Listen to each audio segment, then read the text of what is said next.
in Cambria County where 1,500 people came out and parked their cars and trucks at a drive-in, a rally for President Trump. They don't see Parker, Pennsylvania, where we have this MAGA Meetup, and there's people everywhere, and this is all across the country, and certainly across Pennsylvania. And my friends have spoke already. They've made the case. You know, this all comes down to Pennsylvania. You know, I know that there's other swing states, but President Trump knows that he is the 45th president of the United States because this area delivered Pennsylvania, and Pennsylvania made him the president. Yes. And he knows that re-election is going on. And that's why he's been here. He's going to be coming back. You know, but we have to do our part. We absolutely have to do our part. You know, I don't want to wake up 20 years from now and have my grandsons, they're two little guys today, they may even, who knows, by then, with their ages, they could be dads by then. And so it might be great-grandchildren coming up to me and saying, "Pap, where were you when we lost our constitutional republic? What did you do when they took away our liberties and freedoms and they made us into a socialist nation?" Well, I don't want to be in that situation, right? So I'm so happy to be here. Rose, I appreciate the invitation to be here today. Bev, thank you. Normally I would, normally when I get around, out of respect for the office, because it's your office, you allow me to hold it at this point in time. So I'm always in a coat and a tie, and we don't care. I am so happy not to be in that outfit. And in fact, between now, and I used to say the close of election, but with write-in mail-in ballots, it's going to be 7 days later. This is my armor. This is my battle wear. And I'm going to do everything, every moment of every day between now and then to make sure that we re-elect President Donald J. Trump. And I want to share with you, I'm going to just close here, I want to share with you 2 secret weapons.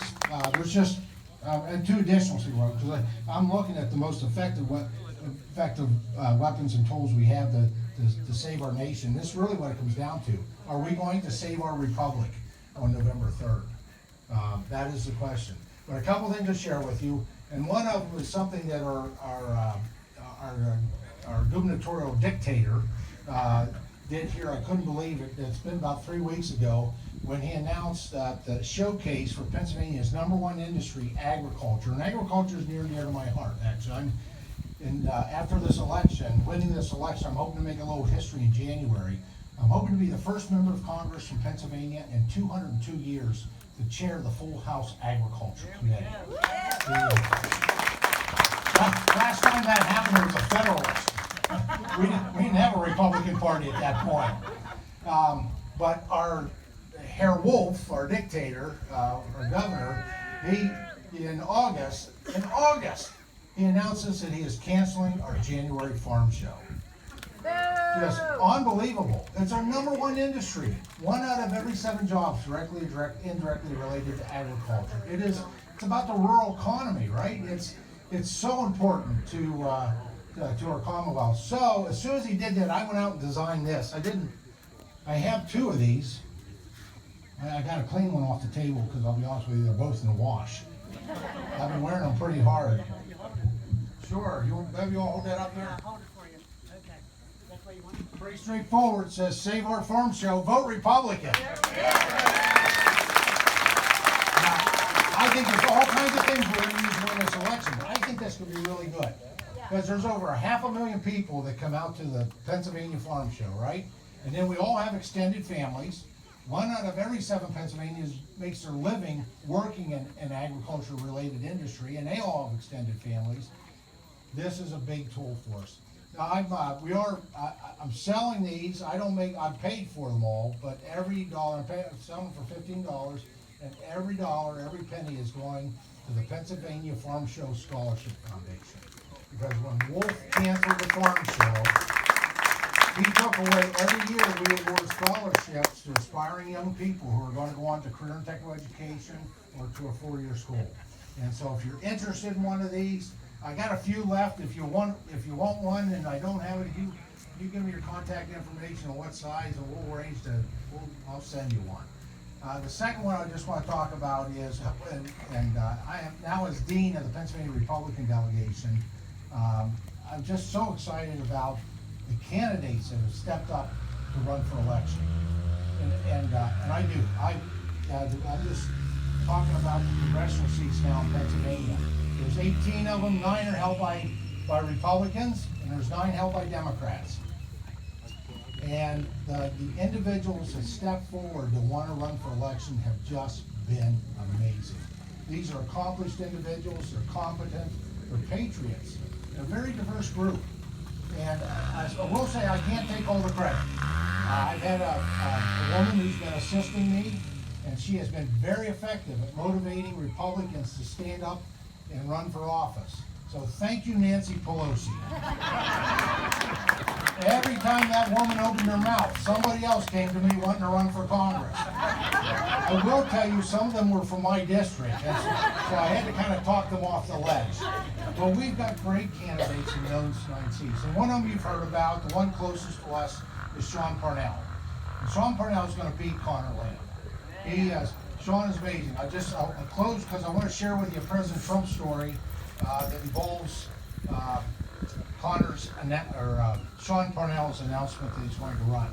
A friend of mine, you know him well, Mike Kelly and I, we were traveling with the president. We flew in Air Force One from Andrews Air Force Base into Pittsburgh, and then he and I had the privilege of riding in the Beast with the president. That's the big presidential limousine. And it's a huge car, but it's mostly armor. So I'm not a tiny guy, and the president's not a little guy by any means. And I'm sitting across from him. I feel like I'm playing footsie with the leader of the free world. Really awkward, okay? I'm trying to suck back and make myself as skinny as I can be. And but he loves Pennsylvania. I don't know how many conversations and talks I've had with him, and he always asks about Pennsylvania. How are you doing? How's the oil industry? How's the gas industry? How's the coal industry? How's agriculture? How are the people doing? And so we got talking. Of course, it always gets around to politics, right? And so he wants to know, how are we doing one of these races? And I said, well, Mr. President, and this was really early. So this was like January. This was well before the petition time even. And I was telling him about the recruitment that we've been working on, and I said, you know what? And he says, do we have anybody that's run against Connor Lamb? I said, well, Mr. President, not yet, but we've got this recruit we're working on. And I talked about Sean Parnell. And Sean Parnell, who is, if you don't know his story, it's a remarkable story. He wrote a book. He was a captain, Army captain, and he was over in a theater of war, and he was leading a platoon, and they were just overrun by the bad guys. And they were outgunned at least probably 7-1. And in holding their position, Sean was wounded, I believe, 3 times. But he refused to be medevaced. He would not leave his men.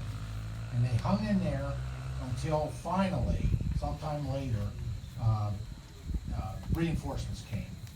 And they beat him. They crushed him. They did what I like to do in elections, not just win, crush them, okay? And so the president was pretty impressed with that. So we went on, talked about something else, and eventually we got to the venue, and the president gets out of the limo, we get out of the limo, and the president's whisked away to the platform, to the podium, and he's about a quarter of the way through his speech, and he says, and in Pennsylvania, Sean Parnell is going to beat Connor Lamb. Sean hadn't agreed to run yet. And Sean, at the time, he'll tell the story, he was out in the Midwest someplace, because he does a lot with wounded warriors, near and dear to his heart, brothers, sisters in arms. And so he was out in the Midwest someplace, and his cell phone rings, and it's his mother. And he says, Sean, just heard you're running for Congress. And Sean supposedly said, well, no, Mom, I'm thinking about it. I'm thinking about it. No, Sean, you're running for Congress. I said, no, Mom, it's something I'm really interested in, but I haven't made a decision yet. And she said, no, Sean, you don't understand. President Trump just announced you're running for Congress. I can't think of a better way to kick off a campaign, right? If you got the trust and the confidence of Donald J. Trump as our President of the United States, we're going to get Sean Parnell elected. I'm looking to take even 2 additional seats in Pennsylvania from the Democrats. We've got great candidates. They are rock stars. They are all stars. And in the end, we're going to re-elect President Trump, and we're going to fire Nancy Pelosi. God bless you. Thanks for being here. Thanks for everything.